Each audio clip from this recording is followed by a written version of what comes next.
Hello friends, welcome back to this channel. दोस्तों, इस video में हम वो बात करने जा रहे हैं वीडियोकॉन इंडस्ट्रीज़ लिमिटेड, जो कि आपको पता है डीलिस्ट हो चुकी है, लेकिन फिर भी इससे जुड़ी हुई एक अपडेट आ रही है, वो आप लोगों के साथ जल्दी से डिस्कस करूंगा। एक अपडेट मैंने ऑलरेडी आपके साथ डिस्कस कर लिया है, लेकिन ये भी एक दूसरी अपडेट है।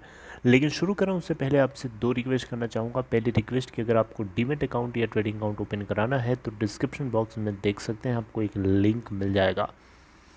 दूसरी रिक्वेस्ट ये है कि अगर आप इस चैनल को फाइनेंस मार्केट को फर्स्ट टाइम देख रहे हैं तो सब्सक्राइब करके बेल आइकन को जरूर से हिट करिएगा, ताकि आपको किसी भी वीडियो की नोटिफिकेशन मिस ना हो।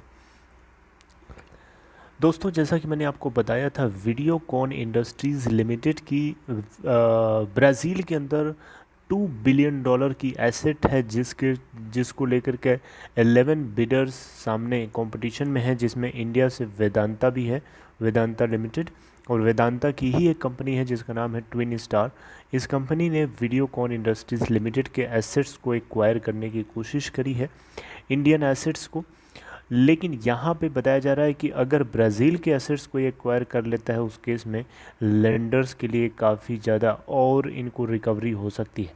लेकिन यहाँ पर रिकवरी की बात तो छोड़िए, जो वीडियोकॉन के लेंडर्स हैं उनमें आपस में दरार पैदा हो रही है।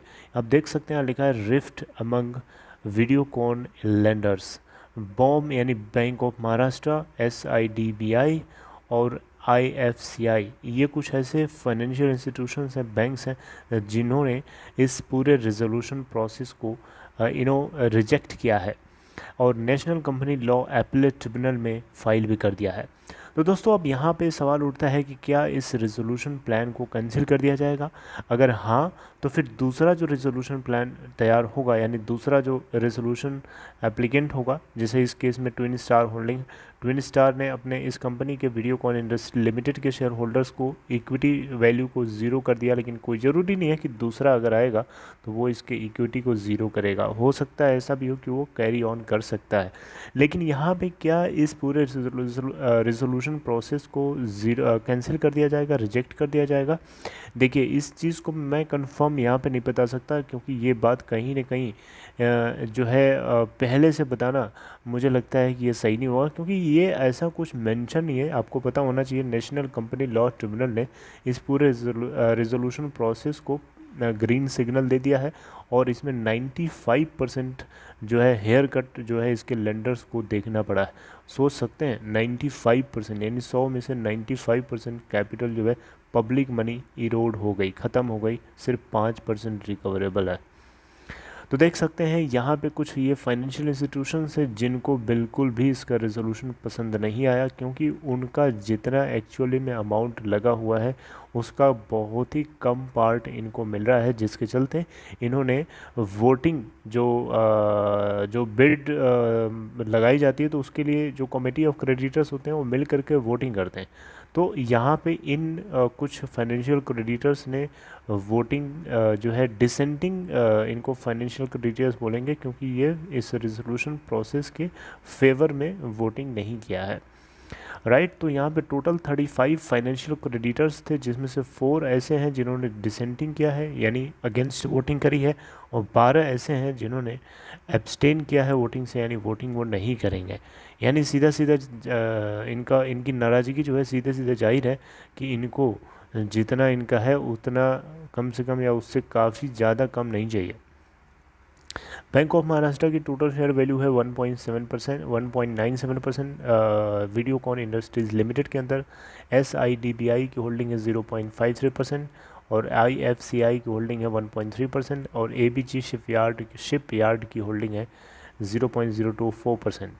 तो दोस्तों, यहाँ पे वीडियोकॉन इंडस्ट्रीज़ लिमिटेड को लेकर के 2900 समथिंग, यानी 3000 करोड़ रुपए, जो कि इसकी लिक्विडेशन वैल्यू के आसपास की अमाउंट थी, जिसके चलते NCLT ने क्वेश्चन भी किया था। हालांकि उस क्वेश्चन को ज़्यादा सीरियसली लिया नहीं गया और वो चीज़ वहीं से डिसअपियर हो गया। लेकिन यहाँ पे पूरी तरीके से गो अहेड का सिग्नल दे दिया गया NCLT के द्वारा। लेकिन अब ये जो सिचुएशन हो रही है, इसको लेकर के क्या national company law appellate tribunal जो जजमेंट पास करेगा उससे हमें आगे की चीज़ें क्लियर होंगी कि आगे क्या होना है।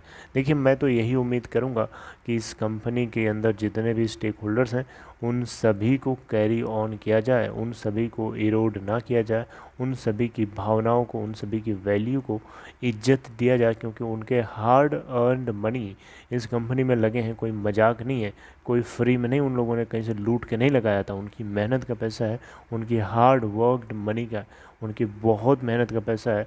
तो इसलिए यहाँ पे जो गलती है वो किसकी गलती है? वीडियोकॉन इंडस्ट्री लिमिटेड के अंदर 95% कैपिटल को इरोज किया जा रहा है, तो यहाँ पे क्या पब्लिक की गलती है, पब्लिक शेयर होल्डिंग की गलती है? नहीं, यहाँ पे मैनेजमेंट की गलती है, और मैनेजमेंट अपनी जगह अगर सही होता तो शायद उसका शिकार पब्लिक शेयर होल्डर्स नहीं बनते। राइट दोस्तों, जो कुछ होगा आगे मैं आपको बताने की कोशिश करूंगा। मेरी नज़र जो है इसके ऊपर शार्पली बनी हुई है, क्योंकि डीएचएफएल के केस में भी मैं काफ़ी ज़्यादा इंटरेस्टेड होता हूँ इन चीज़ों को जानने के लिए कि इसमें क्या हो रहा है, ताकि आप लोगों को बता सकूँ।